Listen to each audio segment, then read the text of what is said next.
Emma Darcy stars in Amazon's horror comedy series Truth Seekers, and I'm Riley Chow, contributing editor at Gold Derby. Now, your character Astrid, she's not really in the first two episodes, or at least she's not part of the truth-seeking team. The first two episodes, they establish this, pair of paranormal investigators. Then your character comes along. What does she bring to the dynamic, and why is she a necessary part of the story going forward? Yeah, so initially, Astrid's very much in the periphery.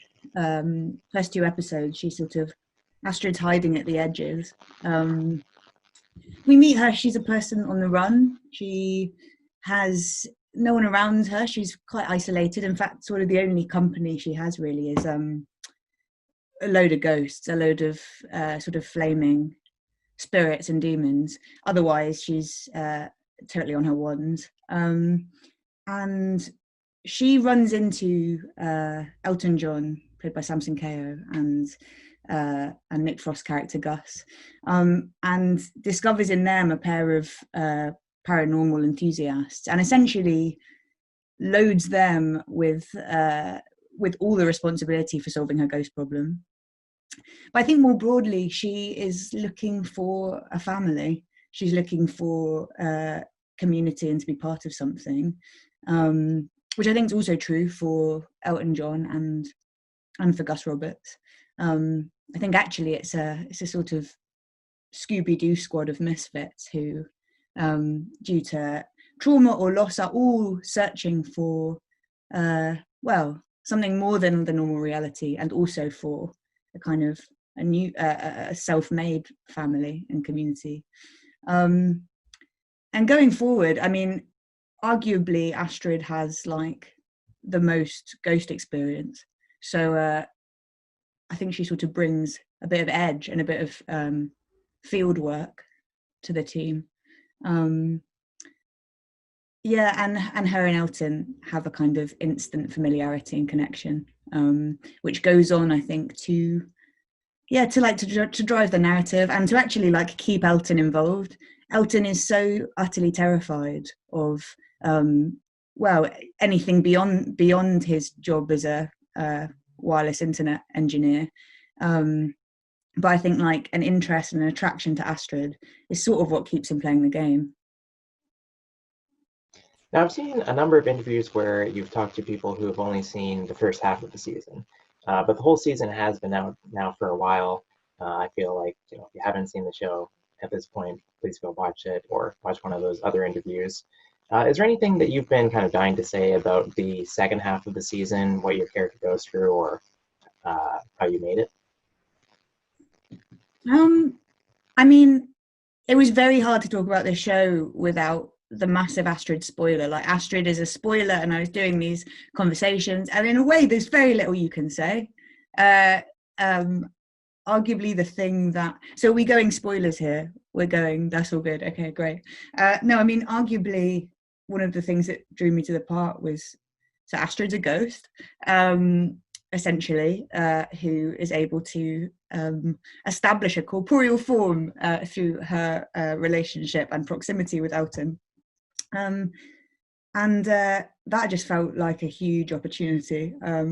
I feel like ghosts have had quite a big presence in my life and development, and you just don't get a breakdown like that every day.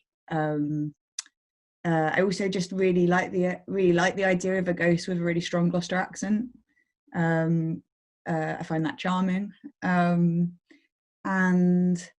yeah, I mean, one of the things I think is like great about the series is you don't often get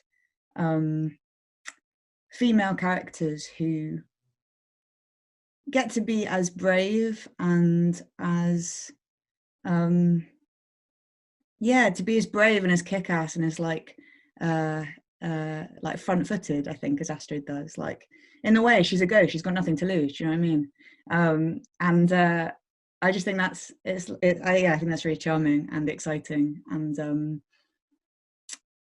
and somehow Astrid's femininity isn't like a defining aspect for that character. I just think that's really encouraging, because I would say that parts like that are still pretty limited. Yeah, and I also really like the fact that, I mean, big questions about where Astrid's come from are kind of part of like the underlying story of series 1. And I like the fact that the act of running away with Elton and Gus actually means that they end up running straight into a kind of shared history that Astrid and Elton have. Often very true, I think. In order to get what we want, we have to face the thing we're running from. What about like Astrid's day-to-day in that first series? Because when you get to the end and you find out that she is a ghost, then it makes a lot of sense about how she's acting. But I'm wondering, like in terms of her eating or sleeping or not changing her clothes, like do you know all the rules in that regard? I largely know the rules. The rules are she don't change her clothes. She doesn't. She never eats or consumes anything in the series. Yeah, those are essentially the rules. However, yeah, that's true.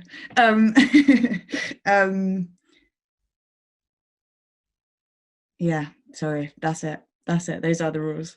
I don't know, like, if Elton and Astrid's relationship go forward. That's a territory I don't know about. The kiss seems to work out fine. Beyond that, I have no idea. I guess we could reference Ghost if we wanted more info on what that relationship might look like. Yeah, so do you know anything about the plot of the next season? Nothing I can say. No, I don't know. Yeah, okay, so then are you able to speculate then, like when do you think Astrid will come back into the fold and reunite with the gang?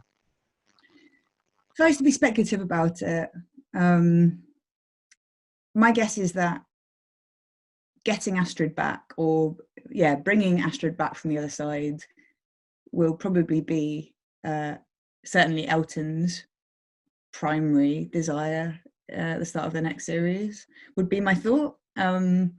Whether that's possible, I don't know. I would hope that also, I mean, Astrid's already done it once, so possibly whatever sort of purgatory she's found herself in isn't as threatening as it was the first time round. I also don't think that I don't think she's not like a damsel that needs rescuing. Like, she'll also be working hard to get back to the other side. So I think the combination of Elton and Astrid's like desire to be together ought to see them at least in the same dimension for a little while in the next series. And did you watch the first series? Did you watch yourself on screen? Yeah, I did. Yeah, I do find it really difficult to watch myself back. That's not something that I enjoy, and it's a shame because I really enjoy watching all the other people's bits. I really like that. I don't know many people who do like that. I just don't think it's a very healthy thing to do. So I do tend to just sort of skip over sections. I know everyone else's on screen stuff a lot better than my own at this point. But yeah, I don't know. It's just part of the course. You want to learn from stuff you've done. You want to see how the thing comes together. But also, I don't know how you get out of that incredibly uncomfortable reality of seeing yourself. Yeah. What surprised you about the show versus, how it seemed it would turn out when you were making it? What surprised me? It's a really good question. It was really exciting just to see, I guess. I feel like the framing is really specific, actually, in the show, and that Jim Field-Smith, the director, has worked really hard to, I don't know, create a kind of a slightly like off-centered aesthetic all the time. And like, obviously that was hard. I didn't really know that was happening whilst we were working on it. I'd seen a few rushes, but not enough to kind of really get a feel for what he's done there. What else? It's also just lovely. Like, there are obviously bits that I was wholly not party to and that I had read. Amazing to see Julian Barrett work. Just what a tremendous guy. Everything that Susan Wokoma does, I'm obsessed with her. And we did get a bit of time together, but my biggest regret is that there wasn't more of that, because I just think she's absolutely fantastic. And yeah, she just makes me laugh, man. She's a very funny woman. Yeah, so that wasn't surprising, but it was a delight to see Suze and Julian. So you're very much the newcomer in the cast of this show, and you work a lot with Nick Frost, Malcolm McDowell, Samson Kayo. Nick Frost, he's the co-writer, or one of the executive producers. He's been in blockbusters. Malcolm McDowell is an icon. Even Samson Kayo is not a household name, but he is a BAFTA nominee. I'm wondering, when you're working with these people, when you're meeting them, what questions do you have for them as kind of a fan or as an up-and-coming actor? That's a great question. I don't know, man. I don't even know if you can ask those people questions, because you don't want to be that guy, do you? Maybe I'm too anxious. You really worry at what point people are going to go, wow, this person doesn't know what the hell they're doing. So I really try to keep my lack of experience under wraps on the whole, and just sort of look like someone who ought to be there. However, I mean, I really love just chatting to Nick about life, the universe, and everything. He's a really interesting man. He's had a really extraordinary life, and I really love he's really open. He's really open, and open in a kind of sort of, when we're talking about paranormal stuff, he's sort of open to a sort of dimensional possibility, and I just really rate that, because I sort of feel like that, but I feel like I'm regularly told that will die in you as you get older. That sort of I don't know, optimistic, outward looking perspective. But yeah, it hasn't died in Nick. I really love that. And Samson's just amazing. He's doing so well. The man is so successful, and the work that he's making himself, because I'd first seen him in Famalam, which is just a great show. But he, I think, was inspiring to me. I mean, in the same way as Nick, he's filming all the time. He's also writing. He's a lead creative on his own work. And it's just exciting to see people juggling those roles and jumping into different roles and different jobs. Yeah. And now that you've done this first series, and you did Wanderlust a few years ago, what do you think you know about television that you didn't know before that you'll apply, next time you make a season? I don't know anything about television. What do I know? Don't watch yourself back.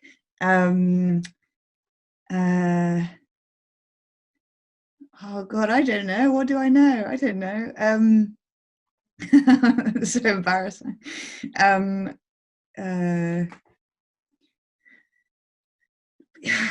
don't know. I mean, I do know obviously a lot more than I did before. Television's a bizarre thing because, well, one, acting for screen is a total, so I started in theatre, and that's where I feel like I know what I'm doing, is in theatre. But it's a wholly different job. It's in a way, it's a very normal job in theatre. You make your own packed lunch. You have to get there on time. You do that yourself. You have a lunch break. Then you go home and you drive or cycle home, whatever, at the end of the day. Very normal. Shooting, not that normal. Crazy hours. Cars drive you everywhere. People prepare your lunch. It's very weird. Hard to feel like one should be getting that sort of treatment. I sort of want to be like, oh no, please don't worry, I'll just do it myself. But obviously there's a reason for all of those things. I think the thing that I think is really exciting is it took me a while to overcome all the procedure that's involved in shooting for film or TV. Once you overcome all that, there can be moments where it's so live and so real. And that, for me, is where the work becomes really thrilling. Those moments where for some reason it just moves into a different realm and it becomes very, very present, and everyone is very, very present. And it can't happen all the time because no one has the capacity to be present all the time. But when it does happen, like that for me is the bit where it feels like magic. Yeah, so I feel like that's what I'm now sort of striving for, is increasing my ratio of presence and magic. All right, great. Well, Emma, thanks very much for taking the time to chat. We have other interviews with the Truth Seekers on our YouTube channel and goldderby.com, where you can also make your own Golden Globe predictions. Thanks so much.